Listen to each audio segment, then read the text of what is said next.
Avstraliya taratqullari Xitoy Kompartiyasining TikTok qatorliq shirkatlarga Sharq Turkistondagi kishilik huquq vaziyati va Uyg'ur irqiy qirg'inchiligiga qarshi tashviqot uchun zo'r miqdorda pul to'laydiganligini o'tirg'a qo'ydi.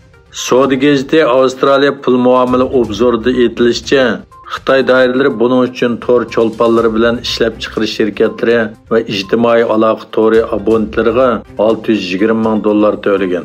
Ma'lum bo'lishicha, Xitoy ta'tir tashviqot uchun mablag' solgan ba'zi shirkatlarning boshqaruvchilari Xitoy Birlik shtab ministrligining a'zolari yoki munosabatli kishilar ekan.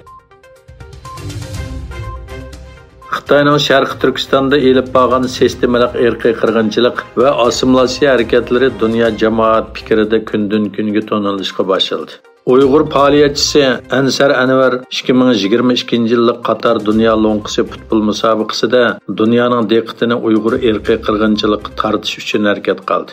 O butun dunyo ko'rayotgan Dunyo Lo'nqisi futbol musobaqasi maydoniga Uyg'ur irqiy qirg'inchiligi to'xtatilsin degan ingliz shiori yozilgan plakalik mayka bilan kirdi. Xabar qilinishicha, Xitoy davlat raisi Xi Jinpingning aeroplani Saudiya Arabiston havo tavalligiga kirgandan keyin urush aeroplanlari uning aeroplaniga hamroh bo'lgan. Rasmiy ziyorat uchun Saudiya Arabistonga kelgan Xi Jinping Podshoh Xolid xalqaro aerodromida kutib olingan. Xi Jinping davlati bilan Saudiya Arabiston o'rtasida strategik ishonch o'rnatilganligini aytgan.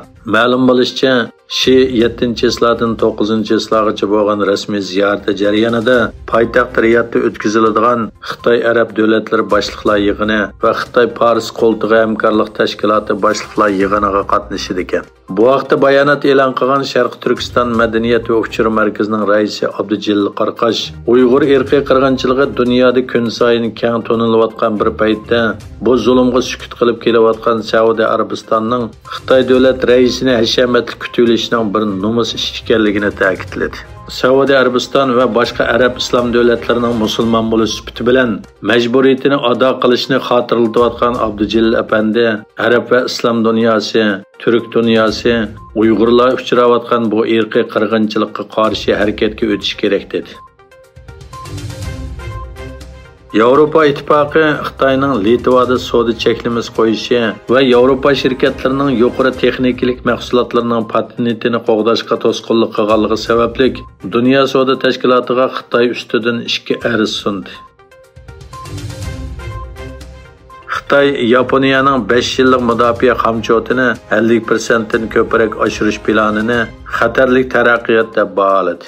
Xitoy Tashqi ishlar ministrligining bayonotchisi Mao'ning kundalik muxbirlarni kutilish yig'inida Tokioning mudofaa chiqimining ishishini Osiyodagi qo'shnilar va xalqaro jamiyatning andishi bilan ko'zlayotganligini aytdi.